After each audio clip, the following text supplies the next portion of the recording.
नमस्कार, जय जोहार।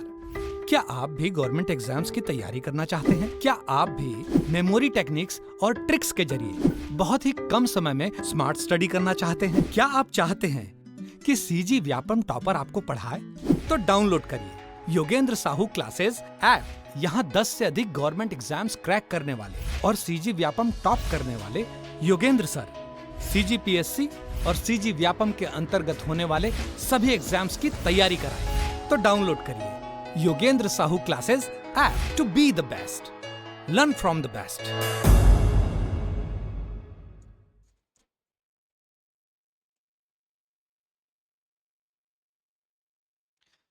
नमस्कार दोस्तों, आप सभी का स्वागत है योगेंद्र साहू ऑनलाइन क्लासेस में। मैं आपका दोस्त, आपका होस्ट, आपका ट्यूटर दीपक आपका इस प्लेटफॉर्म में स्वागत करता हूं। आज हमारी संस्था द्वारा एक नया सीरीज चालू किया जा रहा है। एक नई कड़ी इस अध्याय पे जोड़ी जा रही है। जैसा कि आप लोगों को पता है कि एडीओ के पोस्ट आने की संभावना है। संभावना क्या मतलब, लगभग तय है। 200 पोस्टों की संख्या बताई जा रही है। इसमें कुछ दिनों में जब प्रवेश परीक्षाओं का ये सिलसिला समाप्त होगा तो वैकेंसी के पेपर होंगे और वैकेंसी भी आने लगेगी। जैसे आज ही का आप न्यूज़ देख रहे होंगे न्यूज़पेपर में कि शिक्षक भर्ती का भी रास्ता साफ हो गया। एडीओ को भी वित्त विभाग से अनुमति मिल चुकी है। तो एडीओ के पेपर के लिए और एडीओ के कोर्स के लिए एक विशेष कक्षाएं हमारे संस्थान द्वारा भी प्रारंभ की जा रही है आज से, जिसमें हमारा पहला विषय रहेगा पंचायती राज। ठीक है दोस्तों, यकीन मानिए हमारे साथ जुड़ के हम साथ मिलकर कुछ बहुत अच्छा करेंगे, है ना। हमारी संस्था द्वारा पहले भी अपने कहे गए वाक्यों में प्रतिबद्धता दिखाई गई है और इसी कड़ी को आगे बढ़ाते हुए अभी हमने और हमारी संस्था ने एडीओ के कोर्स को लॉन्च किया है, जिसकी बहुत जल्दी वैकेंसी आएगी और एग्ज़ाम भी होंगे। और इस एग्ज़ाम से, एडीओ से संबंधित एग्ज़ाम से लेटेस्ट अपडेट पाने के लिए, अच्छे कंटेंट पाने के लिए हमारे यूट्यूब चैनल को सब्सक्राइब करिए, बेल आइकॉन को प्रेस करिए ताकि नए नए अपडेट आपको मिलते रहे। आप मानिए और सब्र रखिए, जरूर कुछ अच्छा होगा। और मैं ये बोलने से बिल्कुल भी संदेह नहीं करूंगा कि बहुत ही अच्छा डिस्कशन होगा यहाँ पे। मैं ये नहीं बोलूंगा कि मैं आपको पढ़ाऊंगा, मैं बस ये बोलूंगा कि हम साथ मिलकर पढ़ेंगे और डिस्कशन करेंगे। बातों बातों में पूरी तैयारी होगी। यहाँ केवल वन वे कम्युनिकेशन नहीं रहेगा। ठीक है, आप भी बोलोगे, मैं भी बोलूंगा। आपके बोलने का माध्यम है कमेंट, तो आप अधिक से अधिक कमेंट कर कर अपनी राय रखिए, अपने डाउट पूछिए। यकीन मानिए हम पूरे डाउट का आंसर करेंगे। और जैसा कि आप अभी देख पा रहे हैं कि पहले भी हमारे संस्था द्वारा पॉलिटी को एमसीक्यूज प्लस विश्लेषण किया चलाया जा रहा है, अभी वो भी कंटिन्यू हो ही रहा है ना। और भी सब्जेक्ट के एमसीक्यूज विश्लेषण चलाए जा रहे हैं, वो भी कंटिन्यू हो रहे हैं। तो उसी कड़ी में और आगे बढ़ते हुए अभी हम फोकस कर रहे हैं एडीओ पे। अभी हॉस्टल वार्डन की भी क्लास चल ही रही है, शिक्षक भर्ती का तो आप लोग देख ही रहे हैं, वो भी क्लास चल ही रही है। तो अभी जो सबसे पास में वैकेंसी है और बहुत अच्छा जो जॉब है वो है एडीओ का। ठीक है, सहायक विकास विस्तार अधिकारी। ये एक अधिकारी है जो ग्राम में काम करता है, गांव में काम करता है। गांवों को क्या करता है, समृद्ध बनाता है। ठीक है, सुदृढ़ बनाता है। ये क्या करता है, ये स्वयं सहायता समूहों के साथ मिलकर गांव में स्वरोजगार उत्पन्न करता है ना। गांव की स्थिति को बेहतर बनाने के लिए काम करता है। तो जाहिर सी बात है, अगर गांव में काम करना है तो आपको गांव के बारे में जानना पड़ेगा। दोस्तों, आपको यह भी पता है कि महात्मा गांधी जी ने कहा था, अगर भारत को देखना है तो शहर में नहीं गांव में देखो। तो जाहिर सी बात है, अगर भारत का विकास चाहिए तो गांव का विकास चाहिए। तो आपका काम ही रहेगा क्या, गांव का विकास करना इस पोस्ट का।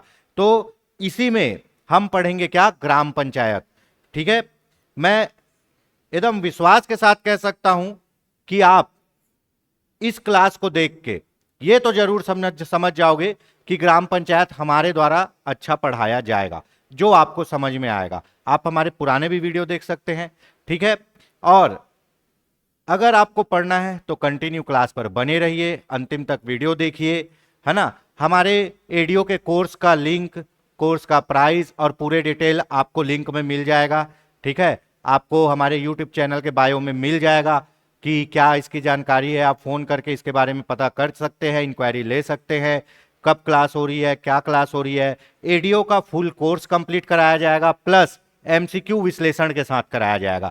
ये नहीं कि टिक लगाया और हो गया। वो क्वेश्चन में क्यों आंसर लिया है, कैसे आंसर लिया है, क्या आंसर लिया है, इस पर भी विस्तृत चर्चा होगी। ऐसा करने से दोस्तों ये होता है कि आपकी तैयारी जो पहले की हुई है वो क्वेश्चन के साथ रिवाइज भी होती है। ठीक है, तो आपको हमारे एडीओ के कोर्स से संबंधित पूरी जानकारी हमारे यूट्यूब चैनल के लिंक में मिल जाएगी। ठीक है, अच्छे अच्छे वीडियो पाने के लिए आप लिंक को यूट्यूब चैनल को सब्सक्राइब करिए, बेल आइकन को प्रेस करिए। ठीक है, तो आज हम बात करते हैं एडीओ के पोस्ट के बारे में। काफी समय से एडीओ के पोस्ट आने की संभावना थी, जो अब लगभग तय हो चुकी है कि 200 पोस्ट एडीओ का आएगा। ये पोस्ट बढ़ भी सकती है, घट भी सकती है, बढ़ती ही है, घटती नहीं है। ठीक है, और इसका जल्द ही नोटिफिकेशन आएगा। होप्स सो टीचर भर्ती के बाद इसका नोटिफिकेशन आए। ठीक है, तो आपको बहुत से ऐसे लोग मिलेंगे कि कब से आ रहा है पोस्ट, कब से आ रहा है। देखिए, तैयारी आपको करनी है, नौकरी आपको लगानी है, जिंदगी आपको अपनी अच्छी बनानी है। अगर आप दूसरों की सुनोगे तो ये काम कभी नहीं कर पाओगे। हॉस्टल वार्डन का भी ऐसा ही था, आएगा नहीं आएगा, अब आ गया ना। अब आ गया और आप तैयारी चालू ही नहीं किए हो तो 2 महीने में कुछ अच्छा तो कर नहीं पाओगे। तो ये मानो कि अभी भी समय है एडीओ की तैयारी के लिए। ठीक है, हमारी संस्था द्वारा आपको बहुत बेहतरीन तैयारी कराई जाएगी, तो आप बिल्कुल जुड़े रहिए। और ये सब रूमर्स, ये सब अफवाहों से बाहर निकलिए कि जब पोस्ट आएगा तब पढ़ेंगे। देखिए दोस्तों, पोस्ट आने के बाद ना सिर्फ रिवीजन होता है। एग्जाम के समय पढ़ा नहीं जाता, एग्जाम के समय रिवाइज किया जाता है। पढ़ा तब जाता है जब एग्जाम ना हो, ताकि आप खुले मन से स्वतंत्र होकर पढ़ें। आपको एक महीने में इतना लंबा कोर्स अगर खत्म करने बोलेंगे तो आप तो शॉर्टकट में ही पढ़ोगे, और शॉर्टकट से कुछ मिलता नहीं है। ठीक है, तो आप बिल्कुल अफवाहों से दूर रहें, है ना, अपनी तैयारी चालू करें। एक चीज याद रखना, पढ़ी हुई कोई भी चीजें बेकार नहीं जाती। और हम आज पढ़ेंगे ग्राम पंचायत। आपके सीजीपीएससी में ग्राम पंचायत का वेटेज है। ठीक है, उसके बाद आप व्यापम में देखेंगे, उसमें भी 1-2 क्वेश्चन आपको संविधान के अंतर्गत ग्राम पंचायत के मिल जाएंगे। तो ग्राम पंचायत ऐसा नहीं है कि एडीओ के लिए ही काम आएगा।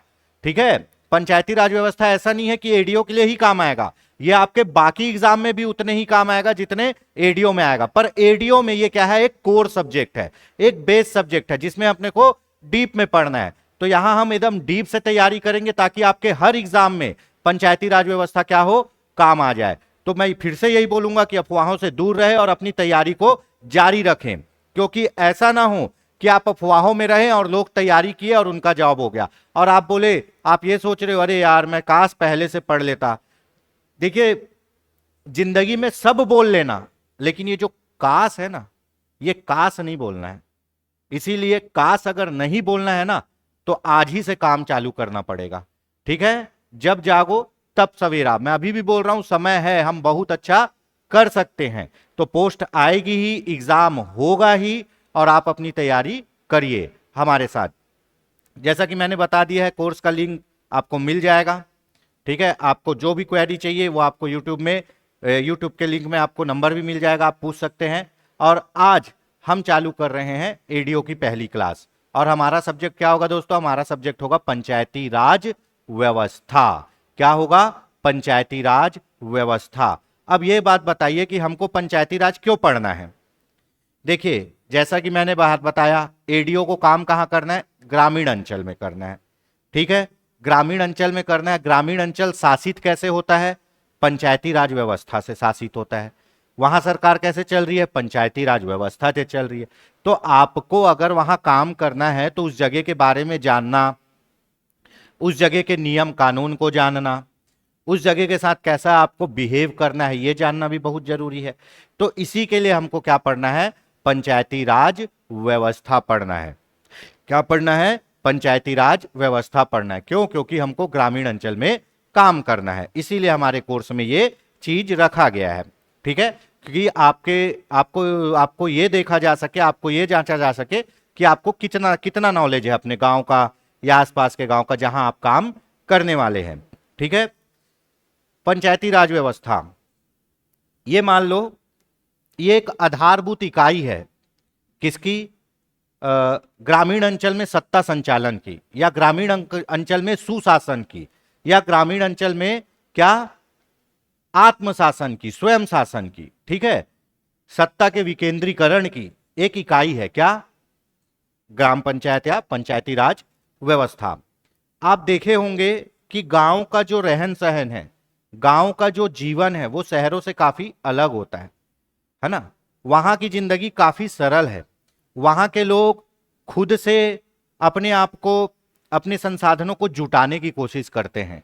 ठीक, तो ऐसे में अगर उन पर कोई दूसरा शासन करेगा तो वो अच्छे से डेवलप नहीं कर पाएंगे।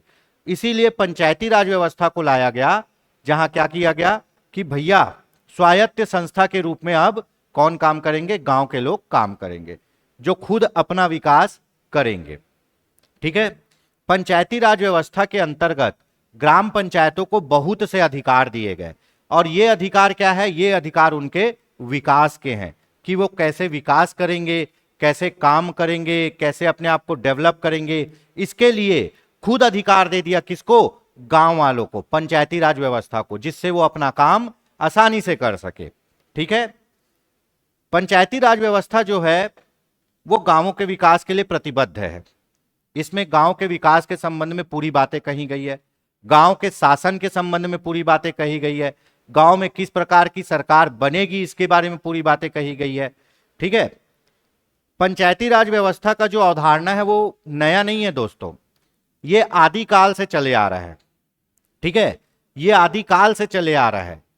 मतलब ये मान लो कि जब से हमारे यहां वेदों वाले शासन चलते थे, उत्तर वैदिक काल, ऋग वैदिक काल, उसके बाद आपका क्या आया, उसके बाद आया आपका जनपद महाजनपद काल, तो यहां भी पंचायती राज व्यवस्था की स्थापना थी। ठीक है, उस समय भी पंचायती राज व्यवस्था काम करती थी। ठीक है, दूसरे नामों से करती थी, दूसरे प्रकार से करती थी। पंचायती राज व्यवस्था की अवधारणा भारत में नया नहीं है, ये बहुत प्राचीन है। जब से मानव का अस्तित्व है तब से इस शासन को हम लोग देखते आ रहे, हम लोग पढ़ते आ रहे हैं और सुनते आ रहे हैं कि उस समय ऐसा हुआ करता था। सभा और समिति होती थी जो शासन करती थी। सभा क्या होती थी? सामान्य जनता। समिति क्या होती थी? ऊंचे लोगों की समिति होती थी जो राजा को शासन में सहायता करती थी। विधत होती थी, ठीक है, वो भी एक संस्था होती थी जो शासन में सहयोग करती थी। तो पंचायती राज व्यवस्था की अवधारणा नई नहीं है, लेकिन इसको पंचायती राज व्यवस्था द्वारा क्या बनाया गया? अनिवार्य बनाया गया।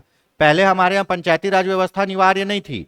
ठीक है, संविधान में संशोधन करके 73वें संविधान संशोधन द्वारा इसे अनिवार्य बना दिया गया, जिसके बाद ये बहुत अच्छे से काम करने लगी। तो हम देखते हैं कि पंचायती राज व्यवस्था का जो आज स्वरूप देख रहे हैं हम, पंचायती राज व्यवस्था का जो आज स्वरूप देख रहे हैं, आज जो पंचायती राज व्यवस्था काम कर रही है, इसका आदिकाल में क्या स्वरूप था, पुराने समय में कैसे काम करती थी। तो देखते हैं भारत में पंचायती राज का विकास एवं गठित समितियां। ठीक है, तो पहला हमारा क्या है भाई? पॉइंट है पंचायती राज व्यवस्था की पृष्ठभूमि। पृष्ठभूमि मतलब उसका ग्राउंड उसका बेस क्या है, ये देख रहे हैं हम आज क्या? पंचायती राज व्यवस्था की। देखिए, किसी भी चीज को जानने के लिए उसके अतीत से लेके वर्तमान तक उसको जानोगे, तब उसका आप पूर्ण अध्ययन कर पाओगे। आप डायरेक्ट कूद जाओगे 73वें संविधान संशोधन में, और 73वां संविधान संशोधन पढ़े, आधी चीजें समझ में आई, आधी चीजें समझ में नहीं आई, ये क्यों हुआ, ये क्या हुआ, ये कैसे हुआ, तो फिर कोई मतलब नहीं है। तो पंचायती राज व्यवस्था को डीप से पढ़ने के लिए, जैसा मैंने कहा कि हमारी संस्था द्वारा आपको संपूर्ण और सारगर्भित तैयारी कराई जाएगी, डीप से पढ़ने के लिए हमको इसके इतिहास में जाना जरूरी है। ठीक है, किसी के वर्तमान को जानने के लिए उसके इतिहास को देखना बहुत जरूरी है दोस्तों। ठीक है, तो पंचायती राज व्यवस्था की पृष्ठभूमि क्या है? यहां पे पंचायती राज व्यवस्था की पृष्ठभूमि। ठीक है, देखिए, ये जो पंचायती राज व्यवस्था जो अवधारणा है ना, ये महात्मा गांधी जी का सपना है ये।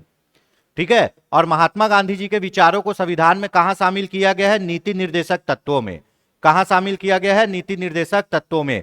अनुच्छेद 40, 43, 46, 47, ये सब क्या है? महात्मा गांधी के सपने हैं गांव के लिए, और इनको कहां शामिल किया गया है? नीति निर्देशक तत्वों में। ठीक है, और महात्मा गांधी के ये सपनों में से एक सबसे बड़ा सपना था क्या? पंचायती राज व्यवस्था। हमारे यहां महात्मा गांधी के एक सपनों में सबसे बड़ा सपना था पंचायती राज व्यवस्था। ठीक है, पंचायती राज व्यवस्था को लागू करना, देश में चलाना। ठीक, ये लागू कब हो पाया? 73वें संविधान संशोधन के द्वारा हो पाया, 1992-93 में। ठीक है, पर इसका इतिहास बहुत पुराना है, ये पुराने समय से चलता आ रहा है। तो इसकी इतिहास की पृष्ठभूमि को चलिए आइए जानते हैं। संदर्भ, भारत में पंचायत या ग्राम कोई नई अवधारणा या कोई नई व्यवस्था नहीं है। ठीक है, बल्कि इसके प्रमाण वैदिक युग से मिलने शुरू हो जाते हैं। आपको वैदिक काल से पंचायती राज व्यवस्था के बारे में जानकारी मिलेगी। ठीक है, पंचायती राज संस्था भारत में ग्रामीण स्थानीय स्वशासन की एक प्रणाली है दोस्तों। पंचायती राज व्यवस्था क्या है? ग्रामीण अंचल में, किसमें? ग्रामीण अंचल में किसकी? स्वशासन की, खुद के द्वारा शासन, गांव के लोगों का खुद के लिए शासन करना, गांव के लोग खुद अपना शासन करेंगे, इसकी एक प्रणाली क्या है? पंचायती राज व्यवस्था। ये आपको आगे समझ में आएगा कि गांव के लोग कैसे अपना खुद पे शासन करते हैं। ठीक है, तो पंचायती राज व्यवस्था क्या है? भारत में ग्रामीण स्थानीय स्वशासन की एक प्रणाली है। मतलब ग्रामीण लोग अपने स्थान पर अपना शासन खुद करेंगे, और कैसे करेंगे? पंचायती राज व्यवस्था के द्वारा करेंगे। ठीक है, अब देखते हैं वैदिक ग्रंथों में इनका कहां उल्लेख है। वैदिक ग्रंथों में, ठीक है, इन ग्रंथों में पंचायतन शब्द का उल्लेख है दोस्तों। किनका? पंचायतन शब्द का उल्लेख मिलता है, जिसका अर्थ है 5 आध्यात्मिक लोगों का समूह।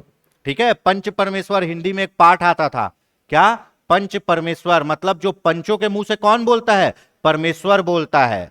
इतना ज्यादा इंपॉर्टेंट है पंच परमेश्वर पंचायतों का। ठीक है, और वैदिक युग में कहा गया है पंचायतन शब्द, और पंचायतन शब्द का अर्थ होता था 5 आध्यात्मिक विशेष लोगों का समूह, जो क्या करते थे? निर्णय करते थे।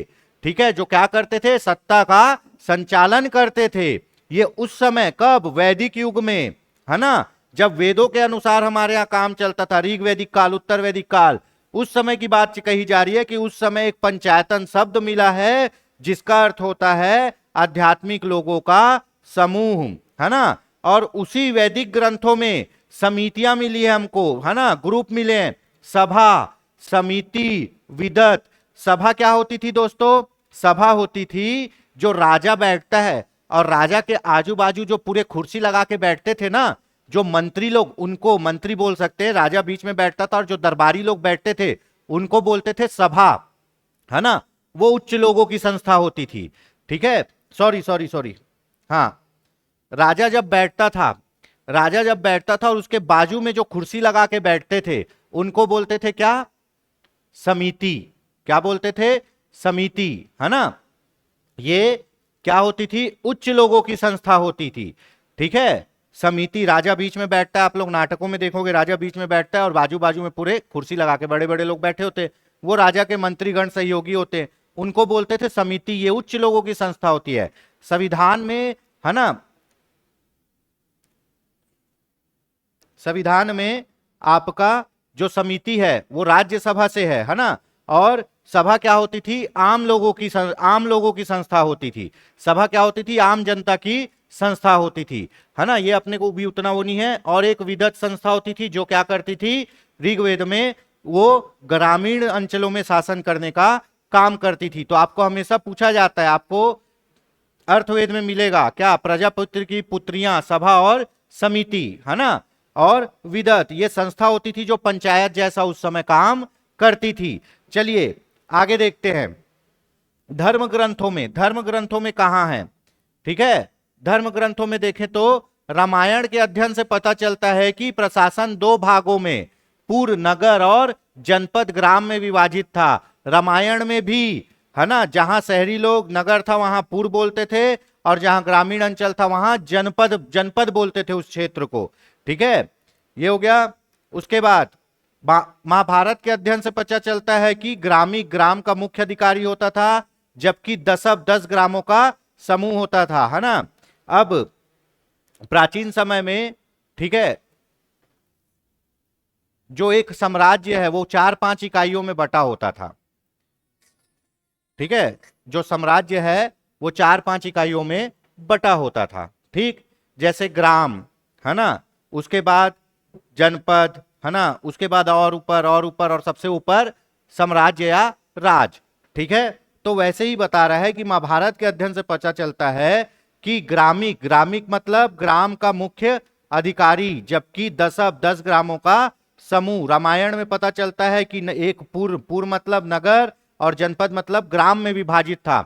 वहां भी आपका पंचायती राज व्यवस्था विद्यमान थी। ठीक है, उसके बाद देखते हैं मौर्य काल में कौटिल्य के अर्थशास्त्र के अनुसार नगर को क्या कहते थे? पुर कहा जाता था। और इसका प्रमुख क्या होता था? नागरिक होता था। गुप्त काल में इसी प्रकार गुप्त काल में जिलाधिकारी को विस्पति कहा जाता था और ग्राम के प्रधान को ग्रामपति कहा जाता था। जाहिर सी बात है, जिलाधिकारी को विस्पति और ग्राम के प्रधान को ग्रामपति कहा जाता था। सल्तनत काल में आप आओगे तो सल्तनत काल में दिल्ली के सुल्तानों ने अपने राज्य को प्रांतों में विभाजित किया था, जिसे क्या कहा जाता था? विलायत कहा जाता था। तो ये बता रहा है कि उस समय भी सत्ता का हस्तांतरण होता था, विकेंद्रीकरण होता था, पंचायत जैसी संस्थाएं होती थी जो छोटे छोटे भागों में क्या करती थी? शासन करती थी। ठीक है, उस समय भी ग्राम पंचायत जैसी संस्थाएं होती थी जो शासन करती थी। आगे देखते हैं, ब्रिटिश काल में। अब ब्रिटिश काल में क्या हुआ? लॉर्ड रिपन ने स्थानीय संस्थाओं को आवश्यक लोकतांत्रिक ढांचा प्रदान किया। ठीक है, रिपन ने क्या किया?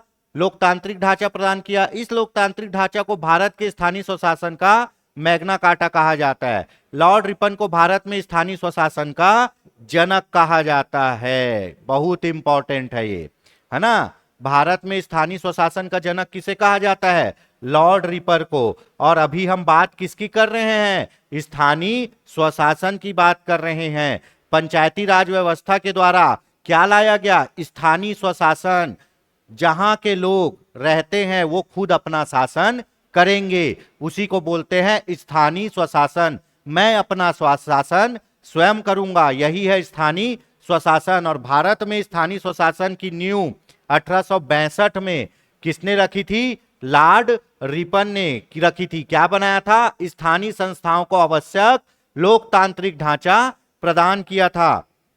मतलब स्थानीय स्वशासन को बनाया और उसमें लोकतंत्र का क्या किया? लोकतंत्र को रखा और उसको एक लोकतांत्रिक ढांचा प्रदान किया है। ठीक है, इसीलिए इसे क्या कहा जाता है? स्थानीय स्वशासन का मैग्ना कार्टा। और भारत में स्थानीय स्वशासन का जनक किसे कहा जाता है? लॉर्ड रिपन को। ठीक है दोस्तों, और ग्राम पंचायत भी किस में आता है? स्थानीय स्वशासन में ही आता है, पंचायती राज व्यवस्था। ठीक है, तो ये सब तो आप इतिहास देख लिए। ठीक है, ये एक समा बांधने के लिए, एक बेस तैयार करने के लिए जरूरी है कि आपको ये पता हो कि भारत में पंचायती राज व्यवस्था कोई नई अवधारणा नहीं है, ये पुराने समय से मिलती आ रही है ना। पंचायतन शब्द है जिसका अर्थ है आध्यात्मिक लोगों का समूह, है ना। उसके बाद सभा और समिति उस समय भी शासन करती थी। कौटिल्य के अर्थशास्त्र में भी मिला है, गुप्त काल महाभारत काल में भी मिला है, और ब्रिटिश काल में ही इसका उदय हुआ। किस रूप में? स्थानीय स्वशासन के रूप में। ठीक है, और स्थानीय स्वशासन का जनक किसे कहा जाता है? लॉर्ड रिपन को। ठीक, चलिए देखते हैं भारत में पंचायत का विकास या 73वां संविधान संशोधन अधिनियम व्यवस्था के पूर्व पंचायती राज। देखिए हमारे यहाँ 73वां संविधान संशोधन अधिनियम 1993 हुआ। इसके द्वारा पंचायती राज व्यवस्था को क्या किया गया? भारत में अनिवार्य बना दिया गया। ठीक है, हमारे यहाँ भारत में 73वां संविधान संशोधन लाके पंचायती राज व्यवस्था को अनिवार्य बना दिया गया। कब? 1993 में, 93 मान लेते हैं, 1993 में। लेकिन दोस्तों उससे पूर्व भी पंचायती राज व्यवस्था कहीं कहीं काम कर रही थी। 73 में तो अनिवार्य बन गया, हर गांव में पंचायत बना 73 के बाद। क्यों? क्योंकि संवैधानिक संशोधन किया गया। क्या किया गया? संवैधानिक संशोधन किया गया। ठीक है, और हर गांव में क्या किया गया? पंचायती राज व्यवस्था को अनिवार्य किया गया। इससे क्या हुआ?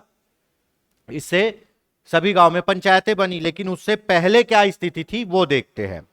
परिचय। भारत में पंचायती राज शब्द का अभिप्राय ग्रामीण स्थानीय स्वशासन पद्धति से है।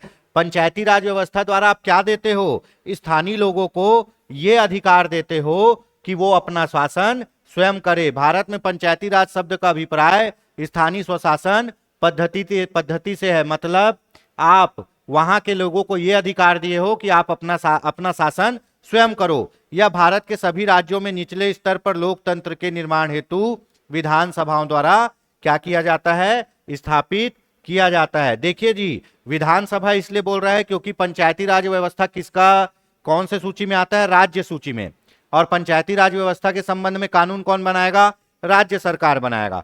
तो किसी भी राज्य में किस टाइप की पंचायती राज व्यवस्था रहेगी, किसी भी राज्य में किस टाइप की पंचायती राज व्यवस्था रहेगी, ये कौन निर्धारण करता है? वहां की राज्य सरकार। क्योंकि पंचायती राज व्यवस्था कौन सी सूची का विषय है? राज्य सूची का। इस पर कानून कौन बनाएगा? राज्य सरकार। तो भारत के सभी राज्यों में सबसे निचले स्तर, शासन की सबसे निचला स्तर है आपका पंचायती राज व्यवस्था, या बोल सकते हैं बुनियादी इकाई। ग्राम सभा को लोकतंत्र की बुनियादी इकाई कहा जाता है। ग्राम सभा को सोच लो, जो बेस है वो है आपका पंचायती राज व्यवस्था। इसकी इंपॉर्टेंस को देखो आप लोग, ठीक है। स्थानीय स्वशासन, स्थानीय स्वशासन का अर्थ है स्थानीय लोगों द्वारा, निर्वाचित निकायों द्वारा स्थानीय मामलों का प्रबंधन। इसमें निचले स्तर पर लोगों को भागीदार बनाकर लोकतंत्र को, लोकतांत्रिक विकेंद्रीकरण को सुनिश्चित किया जाता है तथा लोगों को अपनी समस्याएं स्वयं हल करने के लिए सक्षम बनाया जाता है। देखिए, जो स्थानीय स्वशासन की बात हम उतने देर से कर रहे थे, उसका अर्थ देखिए आप लोग, ठीक है। उसमें क्या कहा गया है? स्थानीय स्वशासन का अर्थ है स्थानीय लोगों द्वारा, ठीक। अब गांव में क्या होता है? गांव में चुनाव होता है, गांव का ही सरपंच, गांव का ही क्या पंच, गांव के लोग ही वार्ड सभा, ग्राम सभा के लोग रहते हैं, और उन्हीं लोग क्या करते हैं? पूरा अपना मैनेजमेंट करते हैं, ठीक है। अगर आप ग्राम पंचायत की बात करोगे तो नॉर्मल सी बात है, गांव का सरपंच, गांव का उप सरपंच, गांव का पंच, ये रहेंगे।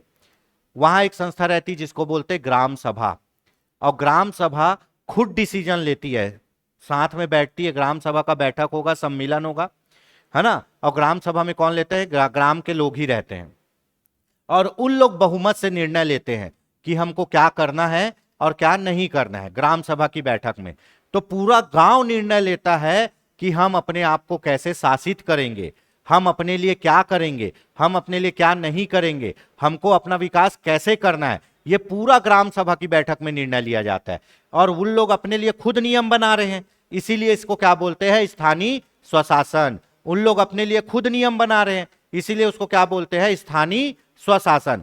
अब भैया तुम लोग, हम शहर में रहते हैं, हम हमारे लिए कोई नियम बनता है तो उसमें हम लोग तो निर्णय नहीं लेते ना, हमारे जो बैठे हुए हैं नेता विधायक, उन लोग निर्णय लेते हैं, ठीक है। लेकिन गांव में पूरा निर्णय किनके द्वारा लिया जाता है? ग्रामीणों के द्वारा। कैसे? ग्राम सभा के द्वारा। और ग्राम सभा के सदस्य कौन होते हैं? गांव के वोटर लिस्ट में शामिल लोग क्या होते हैं? ग्राम सभा के सदस्य होते हैं, और उन्हीं के द्वारा निर्णय लिया जाता है। इसी को बोलते हैं क्या? स्थानीय स्वशासन। उन लोग अपने लिए नियम कानून खुद बनाते हैं, ठीक है। लिखा हुआ है स्थानीय लोगों द्वारा, निर्वाचित इकाइयों द्वारा स्थानीय मामलों का प्रबंध। निर्वाचित मतलब चुने हुए, सरपंच, पंच, ग्राम पंचायत, उन लोग अपना खुद प्रबंध करते हैं। इसमें निचले स्तर पर लोगों को भागीदार बनाकर, बेसिक स्तर पर गांव के लोगों को भागीदार किसमें? निर्णय के निर्माण में, है ना, विधि के निर्माण में गांव के लोगों को भागीदार बनाकर क्या किया गया है? पावर का विकेंद्रीकरण, सत्ता का विकेंद्रीकरण। अगर तुम्हारे लिए कोई एक आदमी बस बैठ के कानून बना रहा है तो वो क्या है? केंद्रीकरण है। एक ही आदमी पूरा शासन कर रहा है, और शासन करने का अधिकार अगर सबको थोड़ा थोड़ा बांट दिया गया है तो उसको क्या बोलेंगे? उसको बोलेंगे विकेंद्रीकरण। उसको क्या बोलेंगे? विकेंद्रीकरण, ठीक है। तो भैया जब गांव वाले खुद अपने ऊपर शासन कर रहे हैं तो उनके पास पावर है, और उनके पास पावर है तो क्या है? वो पावर का विकेंद्रीकरण है। और इन लोग को अपनी समस्याओं को हल करने के लिए क्या बनाया जाता है? सक्षम बनाया जाता है। वो अपनी समस्या के संबंध में खुद निर्णय लेते हैं, वो अपनी समस्या के संबंध में खुद नियम बनाते हैं, ठीक है। तो ये है आपका स्थानीय स्वशासन। अब देखिए सत्ता का विकेंद्रीकरण कैसे होता है? केंद्र सरकार, केंद्र सरकार का पावर नीचे राज्य सरकार, राज्य सरकार में स्थानीय स्वशासन। स्थानीय स्वशासन में क्या होगा? आपको खुद शासन करना है। तो ग्रामीण स्तर पर क्या बनता है? ग्रामीण स्वशासन, और शहरी स्तर पर शहरी स्वशासन। अब ग्रामीण स्तर पर स्वशासन करने के लिए 73वां संविधान संशोधन, कौन सा? 73वां संविधान संशोधन लाया गया, पंचायती राज व्यवस्था। और शहरी स्तर पर स्वशासन करने के लिए 74वां संविधान संशोधन लाया गया, क्या? नगरीय निकाय। तो ग्राम पंचायत संविधान में कैसे जोड़ा गया? 73वें संविधान संशोधन के द्वारा ग्राम पंचायत को किसमें जोड़ा गया है? हमारे संविधान में जोड़ा गया है, ठीक है। और क्या किया गया है? अनिवार्य बनाया गया है। क्या किया गया है? अनिवार्य। अब हर गांव में क्या होगा? ग्राम पंचायत होगी। है ना। जनपद स्तर पर क्या होगा, जनपद पंचायत होगी। जिला स्तर पर क्या होगा, जिला पंचायत होगी। अब ये कंपलसरी है, लेकिन 73वें संविधान संशोधन के पहले ये कंपलसरी नहीं था। जिस गांव को बनाना है अपने लिए ग्राम पंचायत बनाए, नहीं बनाना है तो मत बनाए, ठीक है। जिस राज्य में लागू करना है पंचायती राज तो लागू करे, नहीं करना है तो मत करे। क्यों, क्योंकि कंपलसरी नहीं था। यह कंपलसरी कब हुआ, संविधान में कब जुड़ा, 73वें संविधान संशोधन 1993 के द्वारा जुड़ा, ठीक है। तो पंचायती राज, स्थानीय स्वशासन की जो ग्रामीण स्तर की इकाई है पंचायती राज है। और इनको कितने विषय दिए गए हैं, इनको 29 विषय दिए गए हैं। 29 मैटर है, 29 टाइप के विषय हैं जिस पर कानून कौन बनाएगा, आपका पंचायती राज। और इसको कितने विषय दिए गए हैं, 18 विषय दिए गए हैं। कितने विषय दिए गए हैं, 18 विषय दिए गए हैं, ठीक है।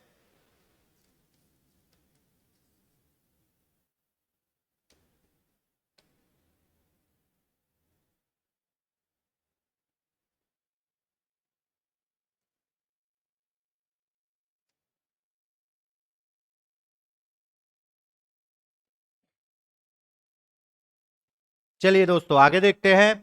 तो ये आपको चार्ट तो समझ आ गया होगा। केंद्र सरकार से नीचे राज्य सरकार क्या की, स्थानीय स्वशासन देना चाहिए। तो ग्रामीण अंचल पर क्या दे दी, ग्रामीण अंचल पर ग्राम पंचायत, है ना। और शहरी अंचल पर क्या दे दी, शहरी अंचल पर आपका नगरीय निकाय, ठीक है। चलिए आगे देखते हैं। संवैधानिक प्रावधान 73वें संविधान संशोधन के पहले, है ना, किसके पहले, 73वें संविधान संशोधन के पहले क्या होता था, कैसे कैसे पंचायती राज चलती थी। पहले 73वें संविधान संशोधन के पहले क्या संवैधानिक प्रावधान थे पंचायती राज व्यवस्था के लिए। 73वें संविधान संशोधन के पहले क्या संवैधानिक प्रावधान किए गए थे। 73वां संविधान संशोधन कब आया, 93 में आया, है ना। अब भैया 73वां संविधान संशोधन 1993 में आया, तो क्या उससे पहले कुछ संवैधानिक प्रावधान नहीं किया गया था हमारे पंचायतों के लिए, किया गया था, ठीक है। अब किया गया था तो क्या था वो भी देख लेते हैं।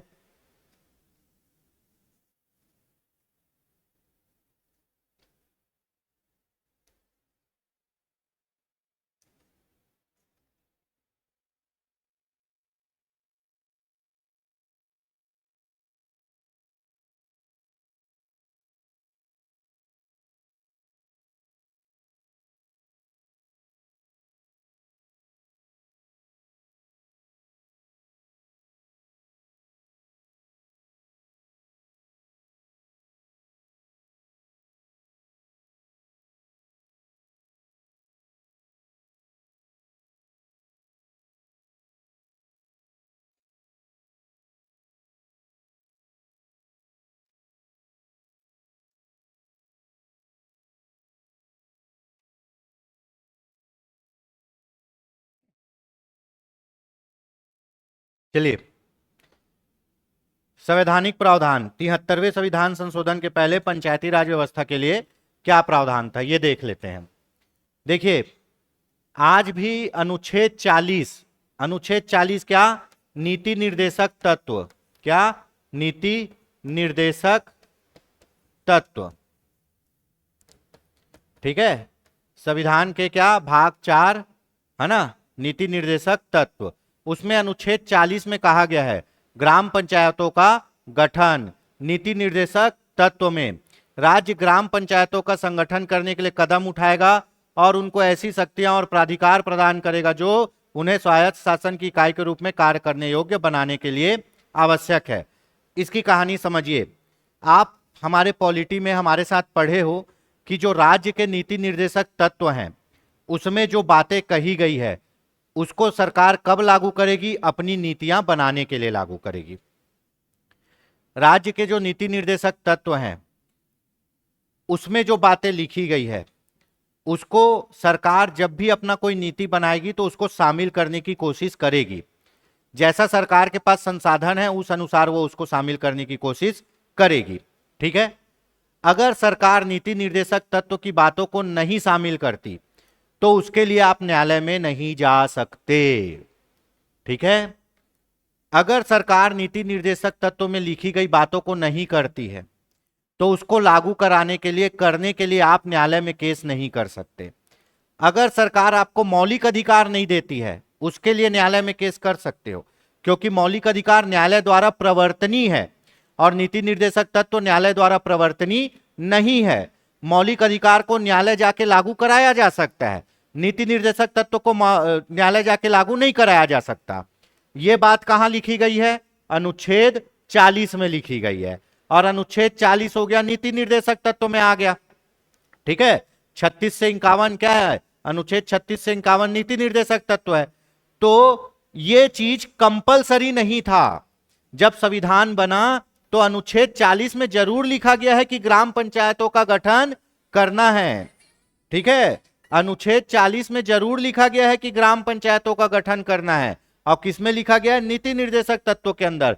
पर ग्राम पंचायतों का गठन करना कंपलसरी नहीं था। क्यों? क्योंकि यह नीति निर्देशक तत्व के अंदर था। कोई राज्य चाहे तो ग्राम पंचायत बना रही है, कोई राज्य नहीं चाह रही है तो नहीं बना रही है। क्यों? क्योंकि यह कंपलसरी है नहीं और इसको लागू कराने के लिए कोर्ट जा नहीं सकते। पर यह कहा गया था कि राज्य सरकार कोशिश करे कि भाई आप ग्राम पंचायतों का क्या करें? गठन करें।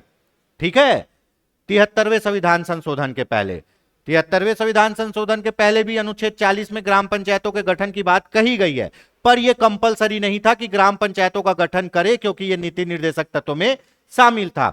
यह कंपलसरी कब हुआ?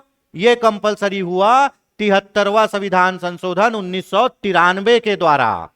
ठीक है, 73वें संविधान संशोधन 1993 में संविधान में संशोधन करके भाग 9 में, किसमें? भाग 9 में पंचायती राज व्यवस्था को जोड़ा गया। अब पंचायती राज व्यवस्था क्या है जी? कंपलसरी है।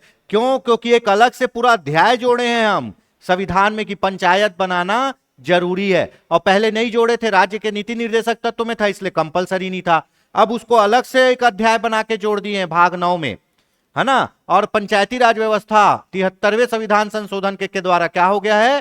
कंपलसरी हो गया है। इसीलिए संपूर्ण भारत में अब पंचायती राज व्यवस्था लागू है। कब?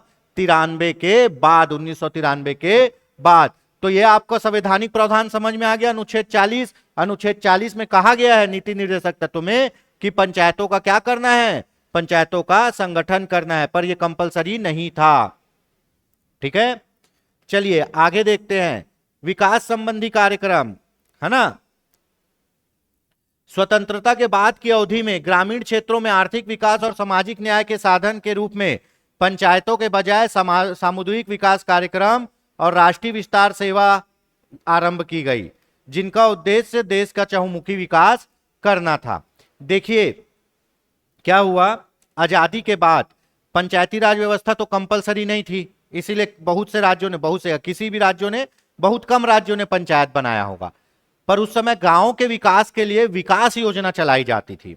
गांवों के विकास के लिए विकास योजना चलाई जाती थी, जैसे सामुदायिक विकास कार्यक्रम, राष्ट्रीय विस्तार सेवा कार्यक्रम, कि भैया इससे क्या हो? गांव का विकास हो।